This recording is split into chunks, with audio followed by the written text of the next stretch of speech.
Hello friends, welcome back to channel. இன்றைக்கி நம்ம விஜய் சேதுபதி அவர்களை பற்றி தான் பார்க்க போகிறோம். நம்ம விஜய் சேதுபதி அவர்கள் எடுத்துக்கிட்டோம்னா அவருடைய படங்கள் எல்லாத்துலேயுமே அந்த ரோலாகவே வாழ்ந்துருவார் அப்படின்னு தான் சொல்லணும். தட் சினிமாவை மிகவும் நேசிக்கிற ஒரு நபர் அப்படின்னே சொல்லலாம். அந்த மாதிரியான ஒரு சினிமா துறையில் சூப்பரான ஒரு ஆக்டிங்கை கொடுத்துட்டு வராருன்னே நான் சொல்லுவேன். ஸோ அப்படிப்பட்ட ஆக்டருடைய 50வது படத்துடைய ட்ரெய்லர் நாளைக்கு ரிலீஸ் ஆக போது. ஆமாங்க, நம்ம விஜய் சேதுபதி அவருடைய மகாராஜா படம், அவருடைய 50வது படமான மகாராஜா படத்துடைய ட்ரெய்லர் வந்து நாளைக்கு 5 மணிக்கு ரிலீஸ் பண்ணுறாங்க. ஸோ அதுக்கான ஒரு சின்ன அப்டேட் வீடியோ தான் இந்த வீடியோ. ஸோ நாளைக்கு அந்த ட்ரெய்லர் வந்த உடனே அந்த ட்ரெய்லருடைய ரிவ்யூ வீடியோ ஒன்று சின்னதாக பார்த்துடலாம். ஸோ அதுக்கு முன்னாடி இந்த ட்ரெய்லரில் நான் ரொம்ப வெயிட்டிங்கில் இருக்கிறது என்னென்னு பார்த்தீங்கன்னா, நம்ம அனுராக் கைஷாப் வந்து இதில் நடிச்சிருக்காரு. ஸோ அவர் ஒரு சூப்பரான ஒரு வெர்சடைல் ஆக்டர்னே சொல்லலாம். ஸோ இவங்க 2 பேருக்கான காம்பினேஷன் எப்படி கொடுத்துருக்காங்க அப்படின்றத பார்க்குறதுக்காகவே நான் ரொம்ப ஆவலோடு இருக்கேன் அப்படின்னு தான் சொல்லணும்.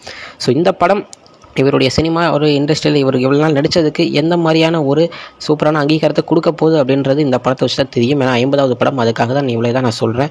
ஸோ நல்ல சூப்பராக சம படமாக வரதுக்காக நம்ம சேனல் சார்பாக ஒரு வாழ்த்துக்களை தெரிவிச்சுக்கலாம். ஓகே ஃப்ரெண்ட்ஸ், இந்த மாதிரி நிறைய அப்டேட்ஸுக்கு மறக்காமல் நம்ம சேனலை சப்ஸ்கிரைப் பண்ணிவிடுங்க. ஓகே ஃப்ரெண்ட்ஸ், இன்னொரு வீடியோவில் உங்களை வந்து பார்க்குறேன். அது வரைக்கும் உங்ககிட்ட இருந்து விடைபெறுவது உங்கள் Jaswin. Bye friends, next video மறக்காமல் சேனலை சப்ஸ்கிரைப் பண்ணுங்கள்.